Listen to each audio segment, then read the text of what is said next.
Assalamualaikum warahmatullahi wabarakatuh.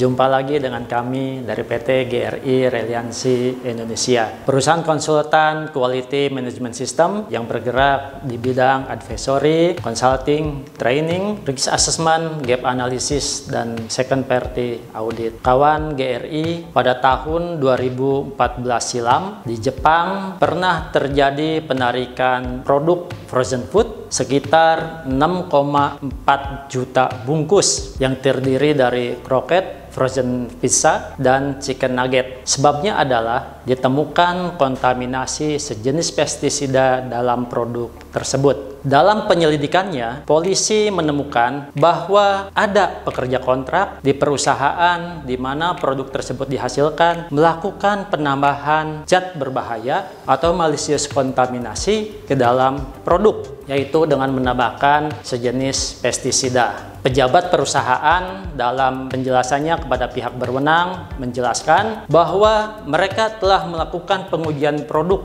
untuk mencari penyebab kontaminasi ataupun bahaya lainnya sesuai dengan peraturan dan perundangan yang berlaku. Tetapi mereka sama sekali tidak memiliki alasan untuk melakukan pengujian pestisida karena baik secara regulasi ataupun secara alami, pestisida tidak bakal ditemukan dalam produk frozen yang mereka hasilkan. Nah, kasus tersebut menunjukkan bahwa dewasa ini sistem manajemen keamanan pangan yang berbasis pada HACCP saja tidak cukup. Kenapa? Karena HACCP merupakan sistem manajemen keamanan pangan yang melakukan pencegahan terhadap kontaminasi yang sifatnya tidak disengaja atau melakukan pencegahan terhadap bahaya yang secara natural memang ada di dalam produk. Tetapi dari contoh yang tadi disampaikan, ternyata ada bahaya lain yang mungkin ditambahkan ke dalam sebuah produk makanan yang dilakukan secara sengaja. Itu sebabnya diperlukan sistem manajemen pengendalian keamanan pangan lainnya selain HACCP. Global Food Safety Initiative menambahkan bahwa dalam sebuah sistem manajemen keamanan pangan selain HACCP yang melakukan pengendalian terhadap food safety, perlu juga dilakukan analisa dengan istilah TACCP atau Threat Assessment Critical Control Point yang melakukan pengendalian terhadap food defense dan terhadap FASAP atau Vulnerability Assessment Critical Control Point yang melakukan pengendalian terhadap food fraud. Pada kesempatan kali ini, saya akan membahas secara sekilas apa itu Threat Assessment Critical Control Point atau TACCP. Sebuah perusahaan harus melakukan risk assessment atau analisa risiko terhadap kerentanan yang mungkin dihadapi, khususnya cemaran yang sifatnya disengaja dengan motif ideologi atau memang ada niat jahat dari si pelaku untuk menentukan peluang atau probability dan tingkat keparahan atau severity untuk kemudian menentukan apakah dibutuhkan tindakan lanjutan yang berupa preventive measure atau tindakan pencegahan. WHO pada Mei 2002 merilis Guidance on Terrorist Threat to Food, dan British Standard Institution bekerja sama dengan Center of the Protection of National Instructor atau CPNI mengeluarkan PAS 96 yang merupakan atau biasa dijadikan acuan bagi perusahaan-perusahaan yang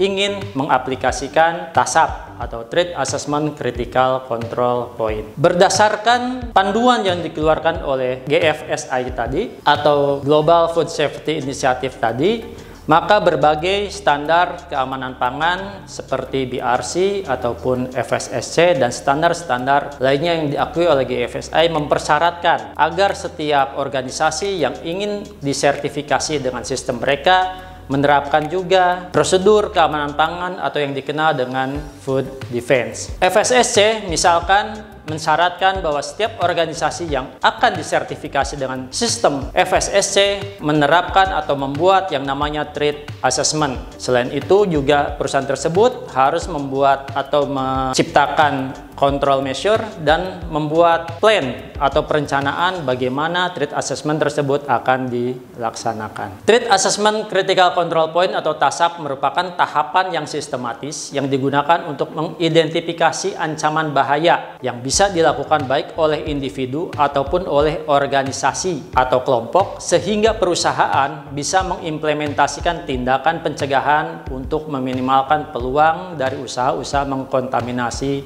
produk. Nah, dalam pelaksanaannya, perusahaan harus menunjuk atau membuat tim yang akan melakukan atau akan membuat tasak ini. Kemudian kelompok ini akan mengidentifikasi threat atau ancaman yang mungkin terjadi di perusahaan berdasarkan 4 kategori atau 4 pertanyaan. Yang pertama, pertanyaan siapa yang mungkin membahayakan atau menyerang perusahaan. Pertanyaan kedua, bagaimana mereka melakukan hal tersebut. Pertanyaan ketiga, di mana mereka akan melakukan hal tersebut, dan yang keempat adalah bagaimana kita perusahaan mencegah hal tersebut jangan sampai terjadi. Selain mengidentifikasi 4 hal tersebut, maka tim yang ditugaskan melakukan identifikasi ancaman tadi harus melakukan identifikasi terhadap informasi-informasi, khususnya informasi-informasi terbaru yang berhubungan dengan threat atau ancaman yang mungkin terjadi dalam sebuah industri pangan. Kemudian mereka juga harus mengidentifikasi berdasarkan 4 kelompok pertanyaan tadi, siapa saja yang mungkin membahayakan perusahaan, baik yang sifatnya internal dari dalam perusahaan sendiri,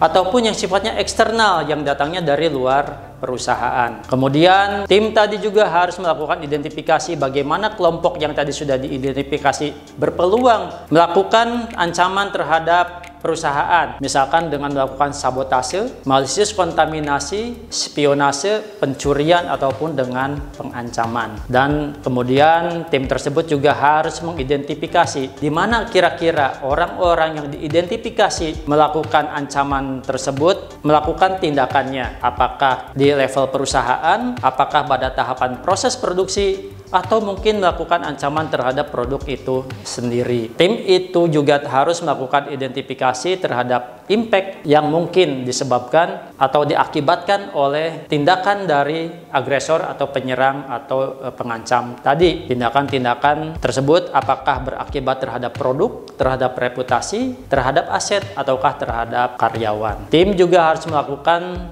asesmen resiko dengan menilai probability dan severity serta menilai signifikansinya. Terakhir, tim harus melakukan tindakan mitigasi yang bisa dilakukan pada fasilitas, mitigasi pada karyawan, ataupun mitigasi pada tahapan-tahapan proses. Nah, berikutnya adalah apa saja yang harus kita lakukan apabila kita ingin melakukan penyusunan Threat Assessment Critical Control Point. Bagaimana tahapan-tahapan yang harus kita lakukan dan bagaimana tata cara pelaksanaan dan pengawasannya. Atas perhatian dan partisipasi yang teman GRI berikan atas program-program yang diselenggarakan oleh kami mengucapkan terima kasih. Sampai jumpa lagi dalam sekilas standar yang akan datang. Assalamualaikum warahmatullahi wabarakatuh.